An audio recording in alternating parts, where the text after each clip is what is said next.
नमस्कार दोस्तों, मेरा नाम है मनीष कुमार सिंह और आपका बहुत बहुत स्वागत करता हूं मैं 4 पीएम महाराष्ट्र में। दोस्तों, महाराष्ट्र की राजनीति से चुन चुन कर हम खबरें आप तक लेकर के आते हैं।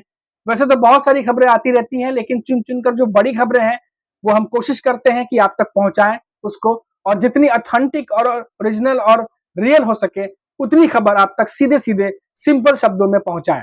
और इसी कड़ी में एक बड़ी खबर जो है वो आ रही है, और वो आ रही है अजीत पवार गुट से संबंधित कि विधानसभा चुनाव से पहले अजीत पवार को एक झटका जो है, एक और झटका लग सकता है और बड़ा झटका लग सकता है। एनसीपी छोड़कर शरद पवार के खेमे में जा सकते हैं अजीत गुट के एक बड़े नेता।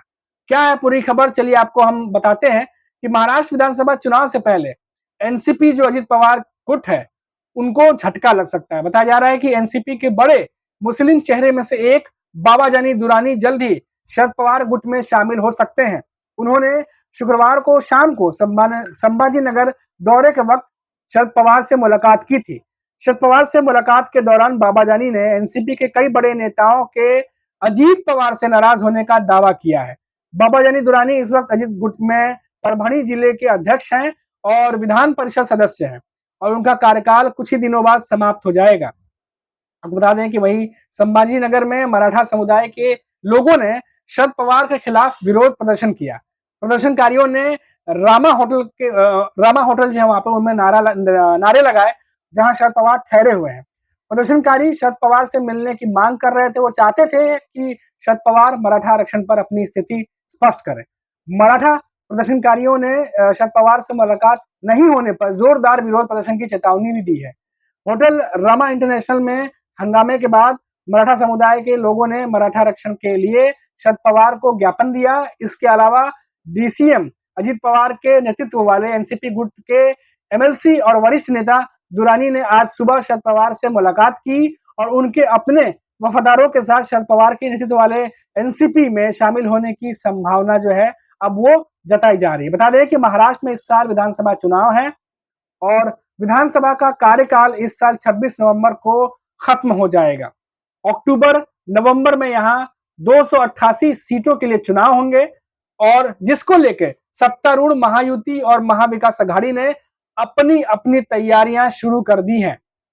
लोकसभा चुनाव में एमवीए गठबंधन का शानदार प्रदर्शन रहा, और हाल ही में संपन्न हुए इन लोकसभा चुनाव में जो 48 सीटों के लिए बीजेपी और एकनाथ शिंदे की शिवसेना, अजीत पवार की एनसीपी ने मिलकर चुनाव लड़ा था।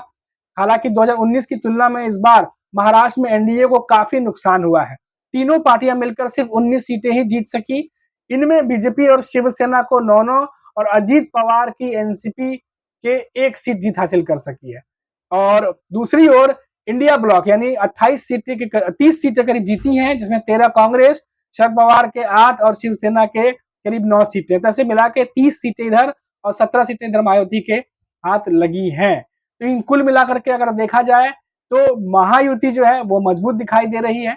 और जैसा कि मैंने बताया कि अजीत पवार को एक बड़ा झटका लग सकता है, और ये पहली बार नहीं होगा कि अजीत पवार का कोई नेता पार्टी छोड़ करके शरद पवार की पार्टी में जा रहा है। इससे पहले भी कई सारे पार्षद जो हैं वो ऑलरेडी जा चुके हैं, और कई सारे मंत्री जो हैं वो शरद पवार की पार्टी में जा चुके हैं, और लगातार जो कहा जा रहा है कि एक दूसरे के साथ संपर्क में है और हमारी बातचीत चल रही है। जयंत पाटिल से कई नेता मिल रहे हैं, ऐसी खबरें हैं, और लगातार इनकी मुलाकात चल रही। तो आने वाले दिनों में और भी कई नेता जो है वो पार्टी छोड़ के जाते हुए दिखाई दे सकते हैं।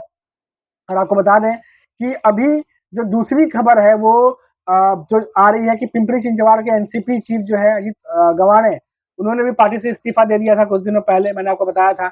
इनके अलावा जो स्टूडेंट विंग के चीफ हैं यश शाने, पूर्व कॉर्पोरेटर रह चुके हैं राहुल भोसले और पंकज भालेकर ने भी इस्तीफा दे दिया था अजीत पवार की एनसीपी से। तो इससे कई सारे जो नेता हैं वो एक एक करके पार्टी छोड़ते चले जा रहे हैं, और जिससे कि अजीत पवार की एनसीपी को जो है वो कहीं ना कहीं झटके पे झटका लग रहा है। और ऐसे में एक बड़े मुस्लिम चेहरे के जो नेता हैं, बाबा जानी दुरानी जी का नाम बताया मैंने आपको, अगर वो भी छोड़कर जाते हैं तो ये भी एक बड़े झटके के तौर पर देखा जा रहा है।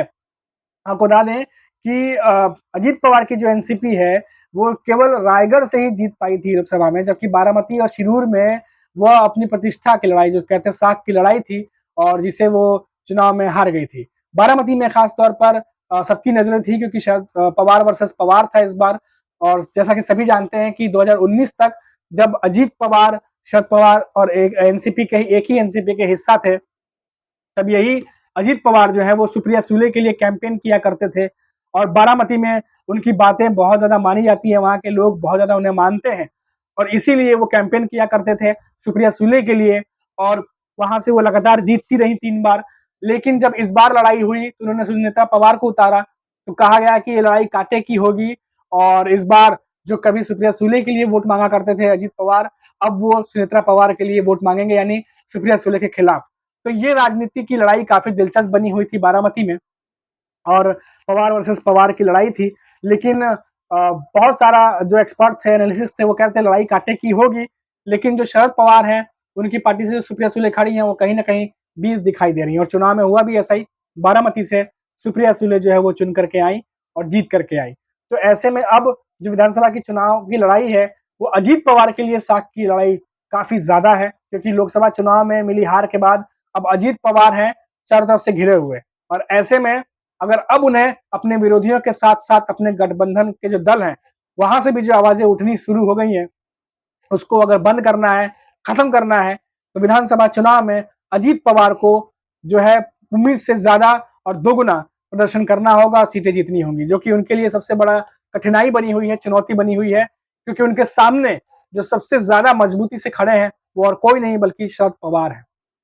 और एक के बाद एक शरद पवार जिस तरीके से दिलचस्प तरीके से महाराष्ट्र की राजनीति को नए नए मोड़ दिए चले जा रहे हैं, जाहिर सी बात है विधानसभा चुनाव आते आते वो काफी ज्यादा घेराबंदी कर चुके होंगे और इसी घेराबंदी की काट के लिए महायुति के नेता दिन रात मेहनत कर रहे हैं और बैठक पे बैठक कर रहे हैं।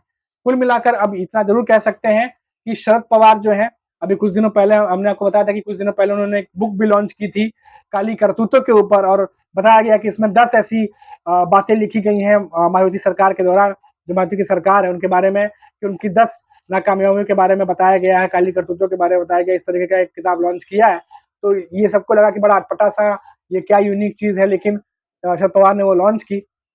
अब देखिए कि उसमें कई सारे उदाहरण भी दिए गए थे, जैसा कि जयंत पाटिल ने अपने बयान में बोला था, लेकिन ये एक चुनावी बिगुल था जिसे शरद पवार ने इस किताब के माध्यम से फूंक दिया था और उसी के बाद से लगातार आप देखिए कि जिस तरीके से बयानबाजी महाराष्ट्र में बढ़ी है, तमाम नेता आमने सामने अब बयानबाजी तो देने लगे हैं, उसके बाद से काफी ज्यादा बढ़ गई है।